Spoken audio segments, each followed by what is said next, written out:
दोस्तों, एक विधवा बहू होती है और विधवा बहू और घर के अंदर ससुर रहा करते थे। दोनों ससुर और बहू कर रहा करते थे, लेकिन जो उनकी विधवा बहू थी वो पड़ोस में एक आदमी में, जो कि नौजवान और हट्टा कट्टा था और जिसकी शादी भी नहीं हुई थी, उसके कमरे में जाकर वह रोज रात को सोया करती थी।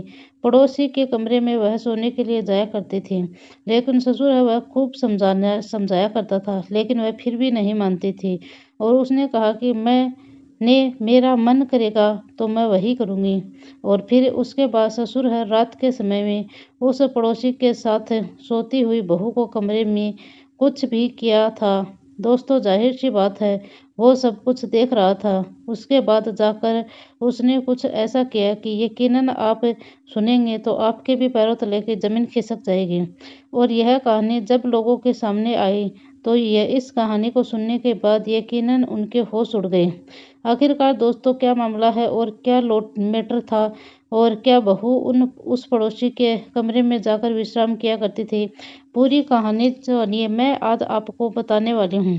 दोस्तों, वीडियो को लास्ट तक ज़रूर देखें, क्योंकि इस वीडियो में आपको बहुत कुछ जानने को सीखने को मिलेगा। नमस्कार दोस्तों, आज हमारा यूट्यूब चैनल में दोस्तों यह घटना है कि यह पश्चिम बंगाल के एक छोटे से गांव की घटना है। और उसी के अंदर वहां पर एक पुष्पेंद्र नाम का एक शख्स रहा करता था, जो कि 12 एकड़ जमीन होती है और इसकी 3 साल पहले इसकी पत्नी की मौत हो चुकी थी। अब यह पुष्पेंद्र अकेला रहा करता था। घर में इसका एक बेटा होता है, अंकुर। अब इसके अंकुर की शादी के योग्य हो चुका था। 1 साल पहले ही इसकी शादी करवा देते हैं। और फिर यह शादी एक प्रिया नाम की लड़की से होती है, जो कि यह ज़्यादा खूबसूरत और सुंदर थी। लेकिन दोस्तों, प्रिया के माँ बाप नहीं थे और उनके पड़ोस ने पालन पोषण हुआ था और एक तरह से वह अनाथ ही थी। लेकिन यहाँ पर पुष्पेंद्र यह कहता है कि जमीन, खेती बाड़ी और दहेज हमारे लिए काफ़ी है और हमें बस इतना ही बहुत सुंदर लड़की मिल रही है जिसको हमें देखने में मन खुश हो जाए। और फिर यहाँ पर धूमधाम से शादी करा दी जाती है और घर में एक बहुत ही सुंदर बहू आ जाती है। कोई परेशानी नहीं, कोई दिक्कत नहीं थी, घर में अच्छे से चल रहा था। और बाप बेटे खेत में काम करने के लिए जाया करते थे और 12 एकड़ ज़मीन बहुत हो जाती है। दोस्तों, जिसके पास 12 एकड़ ज़मीन है वह किसी की नौकरी नहीं किया करते थे। खेतों में वह इतनी फसल हो जाया करती थी कि क्या होता है कि पुष्पेंद्र की जो पत्नी होती है वह 3 साल पहले ही गुजर चुकी थी और 3 साल पहले ही उसकी पत्नी गुजर चुकी थी। तो उसका जो पत्नी की याद आया करती थी और पुष्पेंद्र सिंह होता है यह तड़पने लग जाता है। फिर उसकी ये तड़प इतनी ज़्यादा बढ़ जाती है कि वह गांव में महिलाओं के साथ उसका टाइम स्पेंड करने लग जाता है और उसे लगता है कि इन सब की वह उनके ऊपर नज़र होती है और इसी तरह से उनको देखा करता था। वह अब एक दिन की बात होती है कि अब वह कुछ न कुछ नहीं कर रहा है और यहाँ पर मन ही मन वह सोचने लगता है कि काश मेरे साथ भी मेरा थोड़ा सा टाइम बीत जाता और मेरे साथ भी बात करे और मैं भी अपनी बात की किसी और को बता सकूं और किसी और के साथ शेयर कर सकूं, कोई भी और हो मुझे बात कर सके।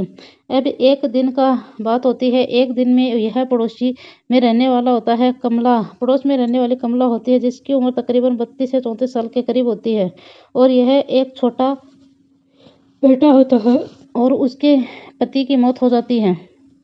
और यहाँ पर एक एक्सीडेंट होता है। एक एक्सीडेंट के दौरान जो पड़ोस में कमला के पास आती है और उसकी फिर उससे कहती है कि मुझे 5,000 रुपये की ज़रूरत है, क्या एडमिशन कराना है फर्स्ट क्लास में, यानी कि नर्सरी वगैरह में पहली क्लास में वह बच्चे का एडमिशन करा रही थी। और तो वहीं पर यह मेरे पास पैसे की कमी पड़ जाती है, पुष्पेंद्र आप मुझे कुछ पैसे दे दीजिए। अब यहाँ पर घर में कोई नहीं था और यहाँ पर जो पुष्पेंद्र होता है उसकी नज़र घुमाता है और उसे ऊपर से नीचे की तरफ देखता है। अब पुष्पेंद्र 52 साल का व्यक्ति था, वो जवानी था और यहाँ पर बूढ़ा नहीं था। और महिला तो थी, यह 35 साल की थी। और अब यह पुष्पेंद्र होता है वह उस महिला को देखने लगता है और कहता है कि देखो, वो पैसे तो नहीं है मैं तुम्हें दूंगा, लेकिन पैसे के बदले तुम्हें मुझे कुछ मेरे पैसे करने देने के लिए तुम्हें कुछ करना होगा, मुझे रात भर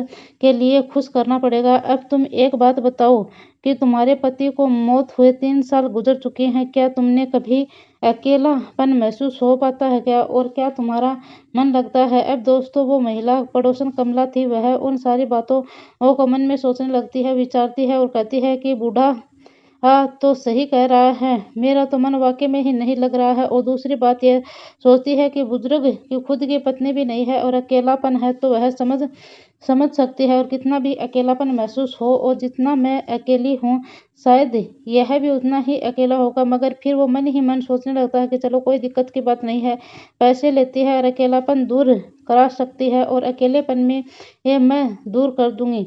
मैं खुद मेरा खुद का भी अकेलापन दूर हो जाएगा। और फिर यहाँ पर सौदा कर लिया जाता है। और फिर विधवा महिला वह काफ़ी ज़्यादा फायदा लगता है और एकांत में यह अपने जीवन बिता रही थी, और सारी खुशियाँ भी मिल जाया करती थी, और कुछ मिलाकर यहाँ पर पैसे भी मिल जाया करते थे, और शारीरिक सुख भी मिल जाया करता था। वो एकदम से ही पुष्पेंद्र की तरह देखकर मुस्कुरा देती है और कहती है कि मैं समझ गई, आपकी पत्नी नहीं है, इसीलिए आप मेरे अकेले तन्हा और ताना मार रहे हो, तो चिंता मत करो, मैं आपकी बात मान लूंगी। और चलो पहले हम मुझे पैसे दे दो। और कुल मिलाकर यहाँ पर जो कमला थी वह बूढ़ी व्यक्ति से उसके साथ वक्त बिताने के लिए हाँ भर देती है। और फिर यहाँ पर वो जैसे ही पैसे लेने के लिए आई थी और वह पैसे मांगती है, फिर पुष्पेंद्र होता है वह उसे पैसे देने के लिए आया था, और फिर उसे यहाँ पर कहता है कि अगर तुम्हें ऐसा साथ करना है तो फिर तुम मुझे 5,000 रुपये एक्स्ट्रा देने पड़ेंगे, क्योंकि इन पैसों से तो तुम एक मेरे बेटे का एडमिशन ही करा लूंगी और घर का खर्च कहाँ से चलाऊंगी, इसीलिए मुझे एक्स्ट्रा पैसे चाहिए। पुष्पेंद्र है तो खुश ही से उछल जाता है, क्योंकि उसके पास पैसे की कोई कमी नहीं होती है, बस वह कमी होती है तो वह शारीरिक सुख की होती है। और वह सुख भी आज शाम को मिलने वाला था। अब शाम हो जाती है और शाम को 5,000 रुपये जेब में रखकर सीधे रात के 11 बजे तक कमला होती है वह दरवाजे पर पहुंच जाती है और फिर जाकर दरवाजा खटखटाती है। कमला भी दरवाजा खटखटाती है और वह चादर बिछाकर सो हो गई थी और बेटा है वह पहले से ही सुला दिया था। फिर एकदम से है वह देखती है कि 5,000 रुपये आ गए हैं, और फिर वह खड़ी हो गई और फिर चुपके से अंदर की कुंडी खोलती है, पुष्पेंद्र का हाथ पकड़ कमरे के अंदर खींचती है और फिर जल्दी से यह कमरे को अंदर से बंद कर लेती है। फिर से पुष्पेंद्र घर के अंदर कुंडी लगा देता है, और फिर इसके बाद यहाँ दोनों के बीच में अनैतिक रिश्ते तकरीबन 2 से 3 घंटे तक एक दूसरे के साथ यह टाइम स्पेंड करते हैं, और जब तक करते हैं तब तक कि इन दोनों का मन खुश नहीं होता। पुष्पेंद्र अपने कपड़े संभालते हुए अपनी जेब से 5,000 रुपये निकालता है, और निकालने के बाद यह मैंने अपना वादा पूरा कर दिया है कमला की, जो आज यह है चांदी चांदी यानी कि खुशी खुशी हो जाती है, और अब वह एक दिन में 10,000 रुपये कमा लेती है। मेहनत मजदूरी कर कर वह 2 महीने भी नहीं कमा पाती है, क्योंकि 500 रुपये की मेहनत मिलती है एक दिन की, तो यानी कि 15,000 रुपये मिलते हैं। लेकिन वह मजदूरी ना करके बस एक रात में ही इतने सारे पैसे कमा चुकी होती है, और इसी तरीके से कहीं ना कहीं कमला बहुत ज़्यादा खुश हो जाती है। लेकिन आज उसके पास एकदम से 10,000 रुपये की बचत ही बचत होती है, और वजह से बहुत ज़्यादा खुश हो जाती है। मन में वह सोचने लगती है कि अब तो यही काम करना होगा, और क्या पता चले कि पुष्पेंद्र से कहती है कि क्या चुपके से आ जाया करना, और रात के 1 बजे यानी कि 11 बजे कोई नहीं जागता है। और यहाँ पर वह कपड़े होते हैं वह सफ़ेद पहन करके मत आया करो, वह काले कपड़े पहन कर आया करो, वह टी शर्ट वगैरह ऐसे कपड़े पहन कर आया करो जो कि दूर से चमके नहीं। पुष्पेंद्र समझ जाता है और फिर मुस्कुराता हुआ वह निकल जाता है, और अब यहाँ सिलसिला रोज होने लगता है। और यह पुष्पेंद्र होता है यह वो भी पैसे मांगा करता था, और यहाँ पर मैं रोज के यहाँ पर 5,000 रुपये तो नहीं दे सकता, लेकिन तुम्हें 1,000 रुपये के हिसाब से ये बांधना पड़ेगा। जितनी बार मैं तुम्हारे पास आऊँगा तो मुझे 1,000 रुपये के ऊपर तुम्हारे को दूंगा, और महीने के 30 दिन के यानी कि 30,000 रुपये हो जाएंगे। और वह महिला है समझ जाती है कि बात तो सही है, कोई हो कि 5,000 रुपये डालेगा तो नहीं देगा। वह खुश हो जाती है और कहती है कि ठीक है, कोई दिक्कत की बात नहीं, तो यहाँ पर 30 से 35 हज़ार रुपये वैसे भी महीने के मिल ही जाएंगे और मुझे कोई टेंशन नहीं है। इसी तरह से दोनों के बीच में गलत रिश्ते कायम होना शुरू हो जाता है। एक रात की बात होती है। रात के समय में पुष्पेंद्र का बेटा होता है, यह अंकुर होता है, वह खेतों में गया था और वहाँ पर वह रात में लाइट थी। ये तो उसके खेतों में ट्यूबवेल था और ट्यूबवेल से वह जो बिजली का मोटर होता है वह चलाता है। तो खेतों में पानी लगने का मौसम चला जाता है। फिर रात में लाइट आई तो अंकुर है वह रात को खेतों में चला जाता है और शाम को वह 4 बजे से रात के 1:30-2 बजे तक लाइट आया करती थी। और तो वह अंकुर होता है वह खेतों पर, पुष्पेंद्र तो होता है वह अपना जुगाड़ लगाने में माहिर होता है, यानी कि वह जुगाड़ में व्यस्त हो जाता है। और कमला के दरवाजे पर चला जाता है और कमला आज गर्मी पड़ रही थी, जैसे तैसे कर कर वह अपने पंखे से हवा चला रही थी और फिर उसके पंखे की हवा से पुष्पेंद्र के दरवाजा खटखटाता है और पुष्पेंद्र दरवाजा खटखटाने की आवाज़ आती है तो पुष्पेंद्र वहाँ पर खड़ा होता है। दरवाज़ा कई बार खटखटा चुका था और यहाँ पर इतने में ही क्या होता है कि जो उसका बेटा अंकुर होता है वह पानी की प्यास लगती है और वह पानी पीने का जुगाड़ से वह लाइट चली जाती है। तो वह लाइट जाता है और फिर यहाँ पर 12 बजे के समय होता है। वह लाइट तो चली जाती है लेकिन अंकुर यह सोचता है कि रात के 1 बजे वैसे भी लाइट भी चली गई है और अब 12 बजे चली है और यहाँ से वह क्या बैठता है, चलो तो हम घर से चलते हैं। पता नहीं कि यहाँ फाड़े कंधे पर रहकर वह गांव में रास्ते पर आ जाते हैं और सामने देखते हैं कि पिताजी पुष्पेंद्र सिंह होता है वह कमला देवी के मकान के सामने खड़ा हुआ चुपके से वह दरवाजा खटखटा रहा होता है। जैसे ही वो चुपके से बोल रहा होता है तो कमला दरवाजा खोलती है, देखती है कि उसका बेटा जो अंकुर होता है वह पिता के पास खड़ा होकर वह आंखों में चुपचाप वहां से चले जाते हैं। पिता को पता नहीं होता है कि उनका बेटा ने उनको देख लिया है। फिर यहाँ पर अंकुर है वह घर जाकर अपनी पत्नी को सब बात बताता है और उसकी पत्नी कहती है कि हाँ, वो तो मेरे ऊपर भी गंदी नज़र रखते हैं और कर रहे हैं, वो ज़रूर ऐसा काम करते होंगे। अब यहाँ पर क्या होता है कि दोस्तों, यह 1 घंटे के बाद पुष्पेंद्र है वह अपना काम खत्म करने के बाद वापस अपने घर पर आता है तो उसका बेटा बहू दोनों जगे हुए होते हैं और फिर वह उनको अपने पास बैठाकर बेटा बहू समझाते हैं कि बाबूजी, हमारे पास इतनी प्रॉपर्टी नहीं है, इतना नाम नहीं है और गांव के अंदर आपकी ऐसी हरकत करेंगे तो हमारी इज्जत मिट्टी में मिल जाएगी, आप ऐसा मत करो। तो फिर पुष्पेंद्र होता है वो कहता है कि ठीक है बेटा, मैं ऐसा नहीं करूँगा क्योंकि मेरी बुद्धि वह भ्रष्ट हो चुकी है। और इसके बाद पिता होता है वह बिल्कुल सही करता है और यहाँ पर कोई दिक्कत नहीं होती है, वह समझ जाता है और बच्चे की बात। और फिर यहाँ पर एक दिन आता है दोस्तों, यहाँ पर जो बाप बेटा दोनों होता है ये खेत में काम करने के लिए जाया करते थे, जो फसल पर वही कुछ काम चले जाया करते थे। और तभी वह एक सांप आता है और एक यानी कि जो छोटा अंकुर होता है उसके पाँव में काट लेता है। पाँव में काटने के बाद वहाँ पर दूसरा जो उसका पिता होता है वह एकदम से होश उड़ जाते हैं और फिर यहाँ पर पिता होता है वह गोद में उठाकर गाड़ी में डालता है और तुरंत हॉस्पिटल लेकर जाया जाता है और बिना किसी इंतजाम किए हुए यहाँ काफ़ी ज़्यादा रोया जा रहा था। लेकिन यहाँ पर अकेला उसका बेटा, कोई सहारा नहीं था, लेकर वह हॉस्पिटल में जाने के बाद 4 घंटे तक उसका इलाज चलता है। उसके बावजूद उसका जो बेटा होता है उसकी मौत हो जाती है और शायद यह जहर होता है, ये सांप का, ये काफ़ी तेज होता है और इससे उसके शरीर में पूरे में जहर हो जाता है, इसकी वजह से उसके मौके पर ही दम तोड़ देता है। अब बेटे की मौत हो जाती है, सब कुछ हो रहा था और देर हो जाती है। घर के अंदर बहू और ससुर अकेले रहा करता था। अब बहू होती है वह जो कहीं ना कहीं उसे अकेलापन महसूस होने लगता है क्योंकि उसको कोई मायका वाला नहीं था और कोई पड़ोसी में उसके आसपास है।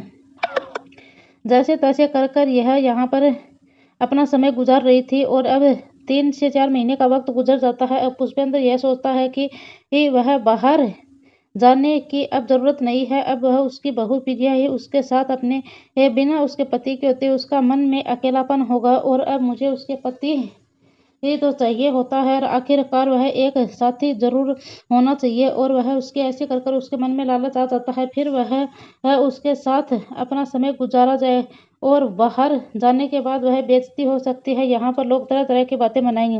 तो ऐसे विचार है वह मन में चलना शुरू हो जाता है और फिर एक रात आती है तो अपनी बहू को अपने पास बुलाता है और फिर अपनी तिजोरी होती है उसमें सारे जो गहने होते हैं, जो पत्नी को पुराने गहने होते हैं, बस सारे जेवरात पैसे रखता है और 4 लाख रुपए घर में कैश रखा था। अमीर आदमी था और यहाँ पर फिर बहू ऐसे कहता है कि बहू, यह सब कुछ तुम्हारा हो सकता है। अब बहू एकदम से मुस्कुरा जाती है और कहती है कि बाबूजी, आप ये बात मत कहिए। अचानक यह आप क्या बात कर रहे हैं? वैसे तो वो मेरा घर में मेरा कोई नहीं है और आप मेरे हो, और इसमें मेरा अलग सा क्या हो सकता है? लेकिन ससुर कहता है कि ये कहीं ना कहीं इसमें सब सिर्फ तुम्हारा हो सकता है, और बस तुम्हें मेरे एक बात माननी पड़ेगी। तुम्हें मुझे हर रात को खुश करना पड़ेगा। अब मैं तुम्हें यहाँ पर सारा खेती का काम कर दूंगा। बहू को बहुत जोर से गुस्सा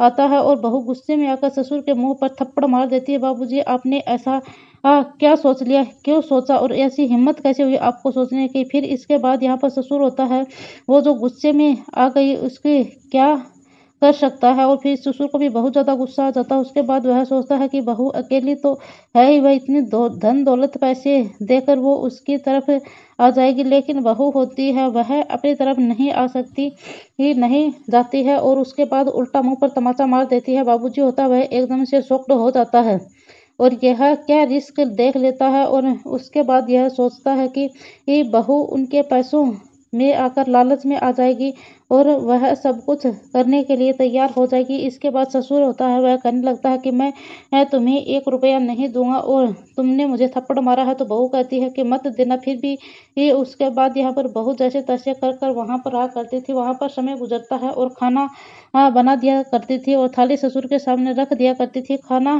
कमरे में चली जाती थी। एक दिन रात को ससुर है वह शराब पीकर आता है और शराब पी दुर्भाग्य बस वह बहू अपने घर के अंदर का दरवाजा है वह नहीं लगाए थे, और फिर जो ससुर होता है वह इसके घर के अंदर आता है और यहाँ पर फिर बहू वह दरवाजे खोलती है और वह जाकर उसको मुंह के ऊपर हाथ रख लेता है, और मुंह पर हाथ रखने के बाद वो उसका ससुर होता है वह असमत लूट लेता है। और बहू खूब चिल्लाना चाहती थी और यहाँ पर, लेकिन यहाँ पर चिल्लाने नहीं देता है। अब तो वह ससुर होता है वह प्रिया होती है, यह सोचने लगती है कि इसे इस घर में नहीं रह जाएगा, और कहा जाता है कि वह नहीं रहूंगी। और फिर वह सोचती है कि शायद इसे कुछ दिन में ही वह अकेला हो जाएगा। और अब पड़ोसी में एक रविंद्र रहा करता था। वह अकेले अपने कमरे में रहता था। 3-4 बार मकान में कमरे में तो रविंद्र जाकर सो करता था, और रविंद्र जी होता, मुझे कमरा किराए पर चाहिए, क्योंकि जो मेरा ससुर है वह मुझे बहुत परेशान करता है। फिर वह सारी सच्चाई अपने ससुर को बता देती है, और यहाँ पर मेरे ससुर ने ऐसे ऐसा किया है और आप एक घर में कमरा किराया दे दीजिए। रविंद्र भी वह जवान होता है और उनकी शादी भी नहीं होती है, और अब बहू वो भी उनके जवान होती है, और क्योंकि उसकी शादी अभी 1 साल ही हुआ था। और फिर यहाँ पर और उसको एक कमरा देता है। कमरा किराया देकर वह तो लेकर बहू वही रहने लग जाती है और घर में तरह तरह की बातें होने लग जाती हैं। बहू है यह अलग से क्यों रह रही है, और फिर क्या गलती होती है कि क्या बहू की नीयत में खोट आ जाता है एक ससुर, लेकिन दोनों की नीयत में कोई कमी नहीं थी। रविंद्र कुमारा था और एक दिन की बात होती है, दोनों में साथ बैठकर बातें कर रहे थे, तो रविंद्र का खाना भी बना देती है और दोनों की यह बातचीत सुनने जाती हैं। और वह तो फिर औरत होती है, वह कहती है कि रविंद्र की तुम शादी कब करोगे? तो रविंद्र कहता है कि शादी किससे करूँगा, कोई सुंदर लड़की नहीं मिलती है भाभी जी, अगर आपके जैसी लड़की मिल जाए तो मैं तुरंत शादी कर लूँगा। अब यह बात सुनने के बाद जो महिला प्रिया होती है वह एकदम से मुस्कुरा जाती है, और फिर उसके बाद वह चुपचाप खाना बनाने उसे खिलाकर अपने कमरे में चली जाती है। लेकिन रात के उसी यह बात दिमाग में घूमती रहती है, और फिर आधी रात के समय में रविंद्र के दरवाजे पर जाकर खटखटाती है। रविंद्र भी दरवाज़ा खोल देता है, और रविंद्र दरवाज़ा खोलने के बाद फिर उसे कहता है कि आपने कहा कि मेरे जैसी पत्नी आपको मिल जाए तो तुम्हारी शादी कर लोगे, मैं आपको इतना पसंद हूँ। तो रविंद्र कहता है कि अरे भाभी, आप जैसी तो पूरे गांव में कोई खूबसूरत नहीं है। मैं जितनी आपकी सुंदरता हो, और आप तो बात सुनकर मेरे दोस्त जो कि यह लड़की प्रिया है, ये कहती है कि वो एकदम से रविंद्र के गले लग जाती है और फिर रोने लगती है कि मुझे भी एक साथी की ज़रूरत है, मैं इस दुनिया में बिल्कुल अकेली हूँ, तो क्या तुम मुझसे साथी बनाओगे? अब रविंद्र कहता है कि अरे यह तो मेरे भाग्य खुल गया है। वह भी मैं उसके गले लग जाता है, और फिर यहाँ कमरे के अंदर वह कमरे के अंदर चले जाते हैं, कमरे की कुंडी बंद कर लेते हैं। दोनों एक दूसरे के साथ सारी हदें पार कर देते हैं। पूरी रात भर यह सिलसिला यह रोज रोज यही चलना शुरू हो जाता है।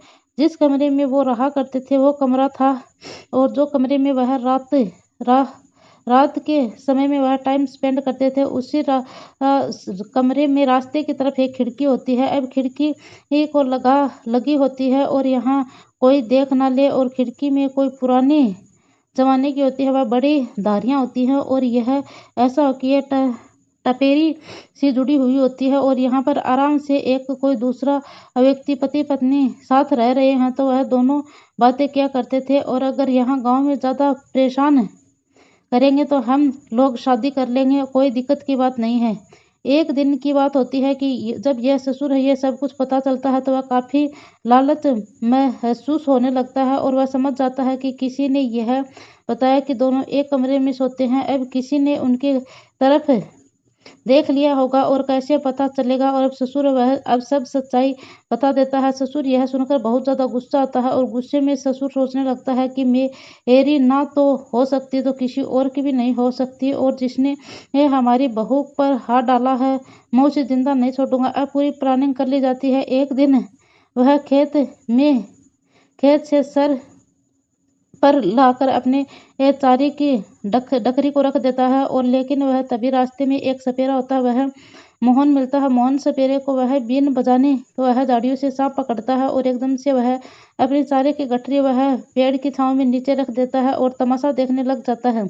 वो बिना बजाए कैसे सांप पकड़ता है, और दोनों सांप पकड़ लिए जाते हैं। और अब दोनों सांप देखते हैं, और उनके पास एकदम से ऐसे ही कहता है कि अरे मोहन, तुमने दोनों सांपों को पकड़ लिया है। और इसके बाद जहर काफ़ी होता है, और जो मोहन है वह कहता है कि अरे यार, इतनी ज़्यादा इनके अंदर सब जहर है किसान साहब की, अगर एक बार भी यह किसी को डस ले तो वह पानी नहीं मांगेगा। और यही मन में सोचने लगता है। फिर 10,000 रुपये दूंगा दोनों सांपों को, उसके ऊपर एक एक्ट्रेस मेरे साथ देना। और मैं यहाँ पर जो मोहन है वह कहता है कि सांप को किसी के घर की खिड़की के अंदर छोड़ना है। अब दोस्तों, क्योंकि जो छोड़ने की क्यों यह ससुर था, यह अपनी बहू की खिड़की में झांकता है, और बहुत ही आपत्तिजनक स्थिति में अपने प्रेमी के साथ रह रही थी। यह देखता तो ससुर के पारा 7 आसमान पे चढ़ जाता है, और सारी चीज़ें पता चल जाती है। अब वो सपेरा कहता है कि पहले ये सपेरा इन चीज़ों के लिए मना कर देता है, किसी की जान नहीं ले सकता, लेकिन ससुर कहता है कि किसी को क्या पता चलेगा कि सांप ही तो है, वह घुस गया होगा, सांप के काट लिया तो वह रात के समय में काम करेगा। सपेरा होता है वह इस बात के लिए उसे 10 से 15,000 रुपये दिए जाते हैं। वह पहले 10,000 रुपये दिए जाते हैं, और 10,000 रुपये देने के बाद वह सांप छोड़ने की बात तय कर ली जाती है। दोस्तों, अगले दिन सपेरा है वह उन दोनों को लेकर पहुंच जाता है, और फिर क्या करता है कि दोस्तों, वहां जाने के बाद दोनों को वह सीधा खिड़की में पहुंचा देता है, और जहां पर बहू और प्रेमी सोए हुए थे, जिसके कमरे में वह झांक कर ससुर देखता था, और दोनों बिना कपड़े के ही सोए हुए थे। और फिर मौका पाते ही यहाँ पर छोड़कर चले जाते हैं, और खिड़की की जो दरार होती है उसके अंदर से यह मामला कुछ चला जाता है। और वहीं रास्ते में एक पानी वगैरह निकल रहा था, जो कि छोटी सी नाली होती है। और दोस्तों, इस नाली के माध्यम से यह दोनों सांप अंदर की तरफ छोड़ दिए जाते हैं, और फिर यहाँ पर नाली की जो ईंट है वह बाहर से बंद कर दी जाती है। और फिर यहाँ पर उनके पास दोनों के बाहर चले जाते हैं, और इसके बाद दोस्तों सुबह होते सोचते हैं कि अब तो काम हो जाएगा, यानी कि नाली से बाहर से खोलते हैं। और यहाँ पर खोलते हैं तो देखते हैं कि छोटी सी नाली से बाहर ईंट हटा देते हैं, और जिससे कि वह शक था कि इसे वह सोच लिया था कि अगर किसी ने यह कुछ देख लिया तो शायद वह किसी के मन में डाउट हो जाएगा, इसीलिए वह एक छोटी सी नाली के आगे से ही हटा देते हैं। फिर उसके बाद यह वो जाकर सारी सच्चाई देखना चाहते थे, क्योंकि अगर ईंट वहां से हटा रहे होते तो जाहिर सी बात है कि जो लोग सवाल कर रहे थे,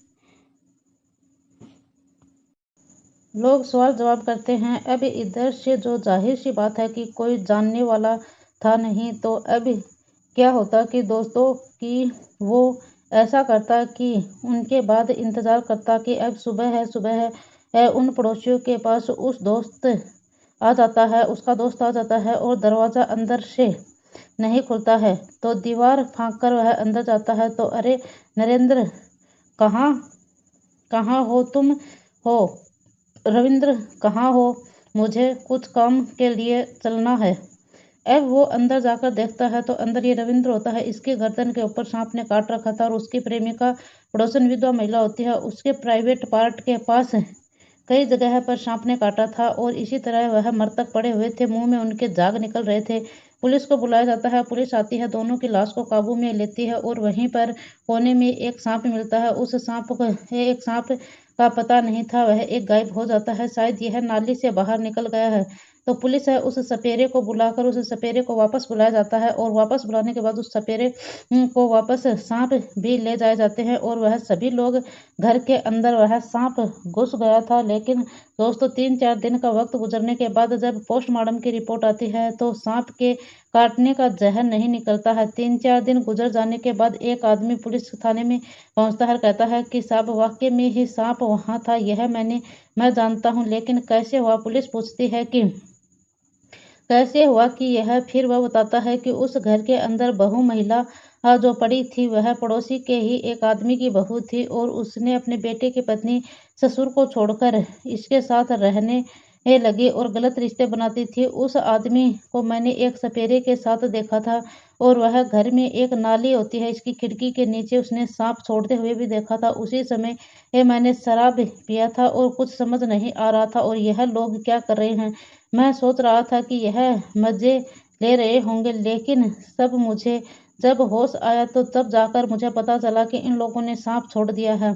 लेकिन 2-3 दिन में मेरी हिम्मत नहीं हुई और उसके पास आने के लिए, लेकिन अब मेरे अंदर हिम्मत आई तो मैं निर्दोष व्यक्तियों को मारा गया है, तो आप लोग इसके बदला जरूर लीजिए। अब पुलिस वह इन दोनों को उठाती है, डंडों से इन दोनों की एक्सपर्टता से पिटाई की जाती है और सारी कहानी बताते हैं। फिर कहता है मेरी बहू मेरे खिलाफ चल रही थी, इसीलिए मैंने यह सब कुछ किया था। तो दोस्तों यहाँ पर उसके ऊपर अच्छी तरह से पिटाई वगैरह करने के बाद अब उसे कोर्ट में पेश किया जाता है। उस सपेरे को उन दोनों को जेल भेज दिया जाता है और दोनों को इस तरह की कई बार दुश्मनी निकालने के लिए यह मानसिक इस्तेमाल किया जाता है। तो दोस्तों आपको यह कहानी के बारे में आपकी क्या राय है, कमेंट बॉक्स में ज़रूर बताइए।